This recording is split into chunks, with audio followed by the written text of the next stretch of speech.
Drawing Lesson 10, Measured Drawing. Remember, as a reminder, I will be uploading the PowerPoint presentation, so you do not have to watch this video unless you need somebody to read things out loud for you to help you process them better. Okay, so you get to choose whether you watch the video, just look at the PowerPoint presentation, or both. Keep in mind, everything that I would be telling you or showing you in class, I will include in this video and in the PowerPoint presentation. Measured drawing. One of the hardest things about drawing is knowing how to start. In this lesson, you will see how I began a drawing and bring it to a reasonable level of finish. Simple principles applied consistently are essential for your artistic growth. You do not need to have answers, just a strong set of questions. In this lesson, you will learn what to look for and what questions to ask. You will determine what lines are important, practice measuring, and learn the benefit of working from general to specific. There's an adage that practice does not make perfect. Perfect practice does, however. I take that to mean that continually learning from your mistakes will help you bring your best efforts to each page. So for today's assignment, you're going to set up your own still life and follow along with me. You'll follow the directions and draw by following the steps I will outline. Okay, this will be a test grade, a project grade. So setting up your still life. Find a group of objects that are not too complicated. Anything can provide a good subject, but avoid having too many transparent things. Try to choose objects that feature a strong shape and that aren't too busy. You do not want to struggle to see what you're drawing. Creating your still life. Drawing the still life rarely qualifies as love at first sight. People seem to fall in love slowly as they progress in their studies. Drawing the still life is excellent practice for anyone, even the figure painter who wants to sharpen their observational skills.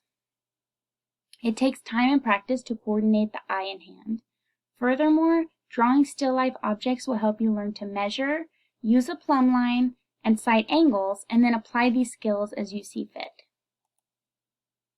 Here I created a simple arrangement with a metal jug and a light bulb, setting up the objects on a table so that I was looking at them almost at eye level. I angled in my light from the left of my setup. So for stage 1, you're going to take your measurements. Place a mark at the top and the bottom of your paper. It can be whatever size you wish. However, I do recommend making it larger than life size. In this way, you can control the size of your drawing. Next, find a vertical line. If you're working with an upright subject, as I am here, that serves to show the orientation of your subject. This can be a weight line or it can be a midway point in your subject. These few simple markings will give you a unit of measurement that you can compare against throughout the creation of the drawing.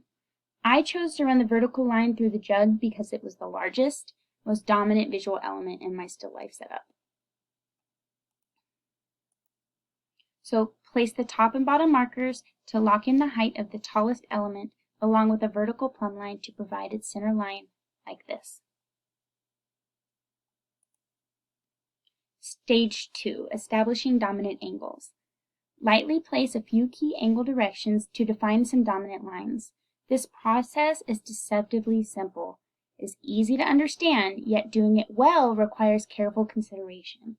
The best explanation I've heard to describe sighting angles is to think of it like locating the hands of a clock. Close your one eye, hold your arm out with the needle, and align it with the direction you're finding on your subject. Imagine the face of a clock to remember the exact direction of the angle. For example, the hand is pointing to 11 o'clock. Now try to duplicate that angle in the drawing. So stage 2, lightly articulate the notional space of each object and then sight the major angles like this. Stage 3, blocking in your shapes. Next, articulate the block in for your still life. This is a key beginning stage of the drawing that locates the proportions of the objects in your image. It's also a good time to start measuring and being vigilant about proportional errors. With some objects, this stage can look lumpy and nondescript. Don't worry if at first you feel as though you're swimming in your lines. You will soon learn how to read your own artistic shorthand. To find the shapes in this stage, first sight your angles around the perimeters of the objects. After you've correctly placed the main elements, you will have the necessary context for the lesser ones, such as the handle on the jug in my drawing. It's important not to place the small shapes too soon in the process, as you don't want the smaller considerations to dictate the direction of the drawing. Hold on, I'm going to fix this. Sorry about that. For stage 3, locate angles that sculpt the individual objects. Be sure that construction lines run through the drawing. This ensures the objects have the right relationship with each other, just like this. Stage 4, finish your blocking in. Build up details in your objects in the same way that the larger shapes were developed. In other words, find the overall angles with clean straight lines. For instance, the handle and the spout of my pitcher are curved, yet I created them with straight line increments. Later, I attached the straight line segments together, weaving the transition with arced line. Next, distinguish between the lights and shadows of your objects. Start by blocking in the shadow shapes, keeping the shadow lines broad and simple. Separate the light shapes from the shadow shapes. Treat each line, even internal shadow shapes, as an important structural element. You can choose to keep your image a line drawing, or you can add a very light tone over the surface of the shadows to imply a light source.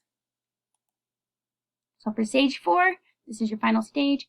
Now that the larger structures are in place, locate the smaller aspects of the objects, such as the ellipses in my drawing. Okay, so please feel free to go back and pause on the areas that you need to pause. I should have told you that at the beginning, but I think you know that by now. Just keep in mind, this is a test grade, and for each stage, be aware of what I'm looking for, okay? I'm looking for this in stage 1.